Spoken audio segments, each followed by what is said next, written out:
Bienvenue dans l'émission Parlons Relations, le pod-talk où on apprend à mieux comprendre les relations qui nous entourent. Dans cette émission, j'aurai l'occasion de vous partager mes découvertes et les discussions avec divers intervenants. Allô, bienvenue dans l'émission Parlons Relations, contente de vous retrouver à nouveau pour la suite de notre série sur les limites. Je vous rappelle, on regarde Boundaries, le livre qui a été écrit par le docteur Henry Cloud et le docteur John Townsend.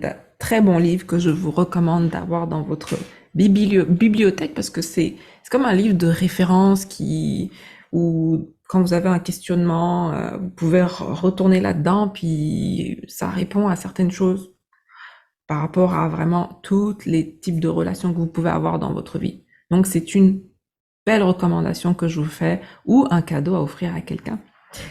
Alors, on va poursuivre avec les limites dans la famille. Je vais vous expliquer 3 aspects. Les limites de manière globale qu'on devrait avoir dans la famille, les signes d'un manque de limites et également les points principaux pour pouvoir résoudre ces limites-là avec la famille. Et si jamais il y a des questions que vous trouvez que c'est pas assez approfondi, n'hésitez pas à commenter, à poser vos questions. Et à la fin de la série, je pourrais comme rassembler vraiment toutes les questions que j'ai pu avoir pour cette série-là et faire comme un Q&A pour répondre aux questions. Alors, une chose qu'on voit parfois chez les parents. Les parents, ils ont souvent des souhaits pour leurs enfants. Ils ont souvent des choses et puis dans la manière de pouvoir l'exprimer ou le communiquer à leurs enfants, ils vont être un peu gauche sans le savoir. Donc, ce que je vous explique ici, et ce que les docteurs nous expliquent, c'est que les parents ne devraient pas avoir à faire de comparaison entre les frères et sœurs, entre les amis de leurs enfants ou entre d'autres membres de la famille. C'est pas quelque chose de sain à faire avec son enfant. Lorsque son enfant est rendu adulte, il a fait certains choix.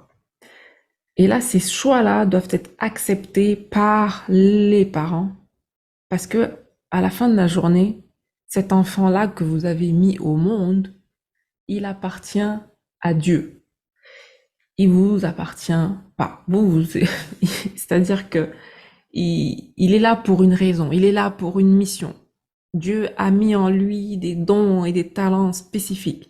Si vous avez décidé que votre enfant allait devenir médecin ou pilote, et qu'au fond, Dieu a décidé qu'il allait devenir un enseignant, vous pouvez rien faire contre ça.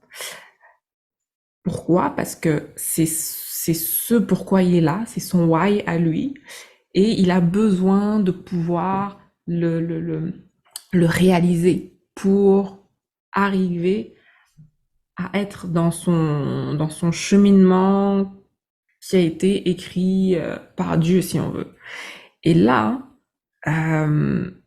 souvent les parents vont avoir tendance vraiment à vouloir à vouloir mener certains enfants ou à vouloir les orienter dans une certaine direction, à ne pas respecter leur rythme aussi.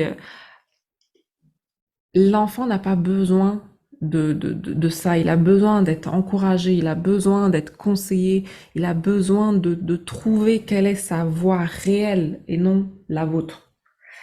Et vous n'avez pas, enfin du moins l'enfant, donc là je parle de qui est rendu adulte, là, n'a pas besoin de la permission émotionnelle de son parent pour avancer dans sa vie. Il faut être à l'aise avec vos choix. Il faut pas avoir la culpabilité d'avoir fait ce choix-là et parce que ça plaît pas à X, Y, Z. Non, soyez vraiment ayez le ownership de votre choix. Donc, ça, c'est les limites globales qu'on peut voir dans les familles de manière générale. Maintenant, les signes qui montrent qu'il y a un manque de limite. La relation, la relation avec une personne de la famille peut éventuellement affecter ta relation avec les autres. Exemple. Voilà, je vais prendre un cas extrême. Tu avais un père alcoolique. Et là, cette relation-là que tu avais avec ton père était agressive, violente, pas évidente. Et tu te retrouves, toi maintenant, à avoir le même genre de dynamique avec d'autres personnes agressives. Pourquoi? Parce que ce que tu as connu, c'était comme ça. Mais ce que tu as connu, c'était pas forcément la réalité de comment les choses devraient être. Et là, tu as besoin de te détacher de ton passé, de ce que tu as connu, pour pouvoir vivre des relations selon une dynamique saine. Et ça, c'est un manque de limite dans le sens où ta relation avec une personne de ta famille a le pouvoir d'affecter ta relation avec les autres. Pourquoi? Parce que tu répètes des comportements que tu as vu faire, qui te semblent normal. De ton milieu familial, tu répètes ces choses-là. Et tu te dis, ok, c'est correct, c'est normal. Une autre, un autre exemple que je pourrais donner chez les, je dirais culturellement, par exemple. Culturellement, en Afrique ou même en Amérique latine, les hommes pratiquent l'infidélité. Pour eux, c'est comme normal. C'est comme tout le monde le fait, là. Mon frère le fait, mais concrètement, l'infidélité, ça ne fait du bien à personne. Ça fait juste diviser, ça fait juste détruire les gens. Et non. Et donc, toi, en tant que personne, tu l'as vu faire, tu te dis, ok, bon, bah, c'est normal, je peux le faire, telle personne le fait, etc. Pourquoi pas moi? Mais ce que tu répètes là, ça vient affecter ta famille, ça vient affecter la relation avec ton mari ou ta femme, et c'est un total désastre à la fin. Donc, faut éviter, faut éviter ça. Mais ça, c'est comme si on s'est pas détaché de quelque chose qu'on connaissait, qui était mauvais. On n'a pas réussi à se détacher de ça. Manque de limite. Deuxième chose que je pourrais mentionner, la fusion avec un parent. Le parent est propriétaire de ta vie et tu ne t'appartiens pas. Un parent qui ne lâche pas prise, là, vraiment, il est collé, serré avec son enfant. Il va participer à des décisions importantes dans la vie de son enfant, qui est adulte, hein, qui est adulte. Participer au choix du conjoint, par exemple, participer au choix de maison, par exemple. Donc, il y a une emprise qui est là. Et ça, c'est un manque de limite. Un autre manque de limite, tu écoutes les critiques de tes parents plus qu'autre chose et ton partenaire de vie passe en second plan. Là, il y a un gros souci. Parce que lorsque tu pars en mariage, il y a une parole qui dit tu te sépareras de ton père et de ta mère pour aller rejoindre ton partenaire. Donc là, tu étais enraciné quelque part dans ta famille. Tes racines étaient là. Mais là, tu te maries pour aller créer, toi maintenant, tes propres racines. Tu es en train de bâtir, de créer ta famille. Donc là, tu t'es déraciné de ta famille. Tu viens créer quelque chose de nouveau pour produire de nouveaux fruits. Là, je parlerai pour les hommes plus, qui deviennent la tête ou le chef de la famille. Là, ben, vous avez un rôle important lorsque vous décidez de vous marier et de former votre famille. Vous devenez la tête là, après Dieu. Donc, votre femme doit faire ce partenariat-là avec vous et avancer avec vous. les parents ont été séparés là. Ils font partie maintenant de la belle famille. Et là, vous avez votre famille à bâtir. Je ne dis pas que les parents ne peuvent pas conseiller, mais il faut comprendre que ça peut avoir un impact négatif sur votre couple si vous décidez de laisser tout le temps la critique arriver dans votre foyer. Ça peut être vraiment un réel désastre. Alors, soyez conscient de ça. Autre limite, être financièrement indépendant. Il y a des adultes qui sont encore attachés à leurs parents financièrement. Là, je prends l'exemple de, on va dire des héritiers, par exemple. Ouais, des héritiers.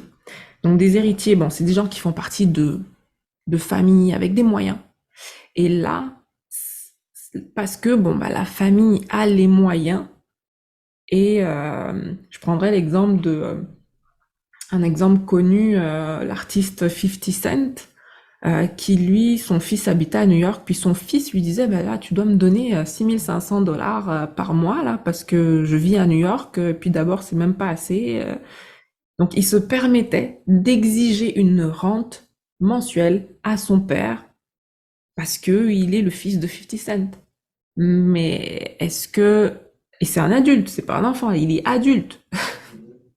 Donc là, concrètement, là, rendu adulte, votre parent n'a plus rien à faire de comment vous gérez votre argent ou comment vous dépensez vos factures. Je veux dire, vous devez être indépendant. Si vous vous êtes endetté, allez pas chercher l'aide du parent là, parce que vous avez fait des choix.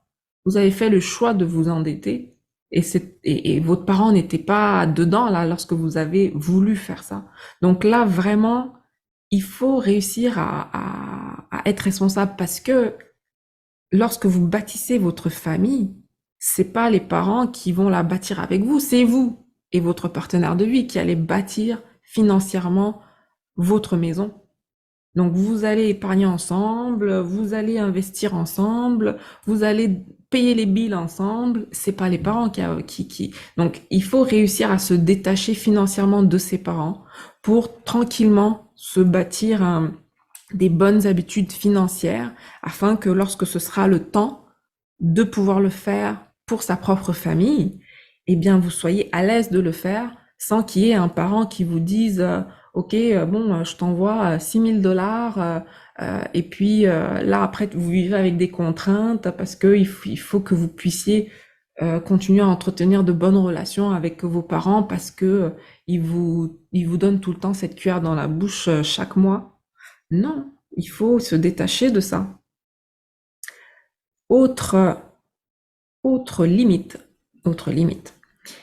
Alors, il y a certains adultes qui vont vraiment être collés, serrés. Donc, on a parlé de fusion tantôt, mais là, c'est plus de fusion comportementale.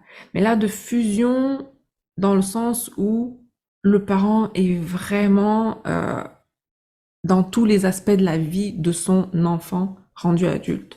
C'est-à-dire que il va aller faire son linge, il va aller faire son ménage, il va aller faire sa cuisine, il va aller tout faire pour lui. Ce qui fait que cet enfant-là, cet adulte-là, ne prend pas le temps de planifier les choses pour lui, de planifier sa retraite, planifier son épargne, planifier ses assurances vie, parce que pour lui, bah, son assurance, c'est son parent. Son assurance, c'est le parent est là, bah, pourquoi je devrais faire tout ça? J'ai pas besoin. Mon parent est là, c'est mon parent, mon assurance. Et là, ce que ça emmène, c'est quelqu'un qui est pas en mesure de faire des choix pour lui. Donc des choix de bonnes relations d'amitié, des choix de bonnes relations amoureuses. Euh, il aura du mal à rester engagé dans un travail. Il aura du mal à rester engagé dans une relation. Il est comme un ado au niveau financier. Il veut se faire plaisir tout le temps. Il n'est pas capable de se mettre une limite au niveau de l'argent parce c'est comme s'il est rendu, il est resté ado. Il est resté ado. Il a pas passé la coche. Donc là, vraiment, être très, très, très vigilant par rapport à ça. Autre limite, ne pas être propriétaire de sa colère. Il faut être capable d'affronter la personne envers qui on est en colère. Mais ça de la bonne manière. Parce que je vous ai donné l'exemple de Jésus tantôt qui était pour la justice lorsque les gens étaient en train de marchander dans le temple de Dieu. Et là, il a pris position. Il s'est dit non, moi je laisse pas faire ça. Je ne veux pas que les gens puissent faire du commerce dans le temple de Dieu car c'est un temple sacré. Il a pris position. Et dans la colère, c'est un peu ça aussi. C'est-à-dire que vous allez observer quelque chose. Il y a quelque chose qui va se passer qui va vous mettre en colère. Il faut pouvoir affronter la personne qui vous a mis en colère et lui exprimer avec sagesse qu'est-ce qui se passe et pourquoi vous êtes en colère. Dernier manque de limite. Ça, c'est le côté un peu codépendant. Codépendant dans le sens où la personne s'occupe de son parent. Donc, c'est des gens qui ont grandi avec des parents irresponsables, des parents qui prennent pas leurs responsabilités de parents. Et là, il se retrouve à devoir grandir plus vite que son âge et c'est lui qui s'occupe de certaines responsabilités. Et c'est une personne qui veut essayer de se détacher mais qui n'y arrive pas. Donc ça, pour lui, se séparer, il est dans la culpabilité, il se sent égoïste de le faire et de laisser son parent, etc. Donc il y a comme un détachement à faire qu'il n'arrive pas à faire. Et ça, c'est un manque de limite.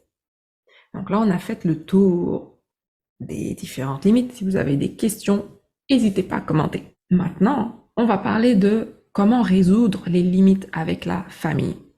Là, je vais passer en rafale 8 points à peu près. Si jamais c'est pas clair, question, commentaire. Mais je vais essayer de l'expliquer, mais de ne pas passer trop de temps là-dessus. Première chose, il faut pouvoir identifier le problème. Quel problème de limite vous percevez? Parce que là, je vous ai cité plusieurs limites. À travers tout ça, qu'est-ce que vous percevez? Deuxième chose, identifier le besoin qui motive le conflit. Donc quand on parle de conflit ici, on parle de conflit au niveau de la limite. Est-ce que vous essayez d'être approuvé ou d'être aimé ou accepté? Est-ce que vous essayez de combler quelque chose? Donc il faut réussir à identifier ça. Troisième chose, apprendre à répondre à l'amour et à le recevoir.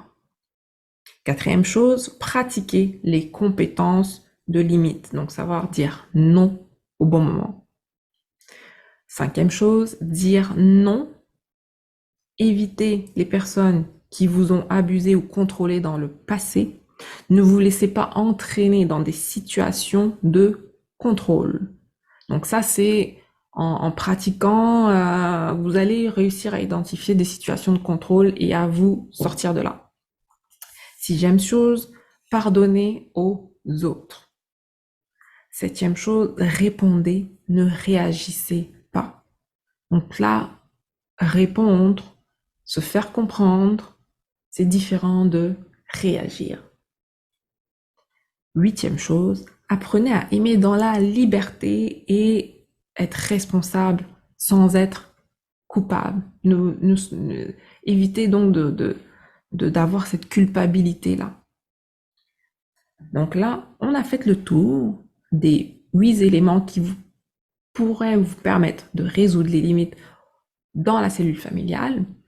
Et prochainement, on va passer à un autre type de limite dans un autre cadre. Alors, je vous remercie pour votre écoute et je vous dis à la prochaine émission. N'hésitez pas à commenter et n'hésitez pas à partager. Au revoir. Parlons Relations, l'émission qui nous permet de développer nos connaissances dans les relations avec nous et les autres.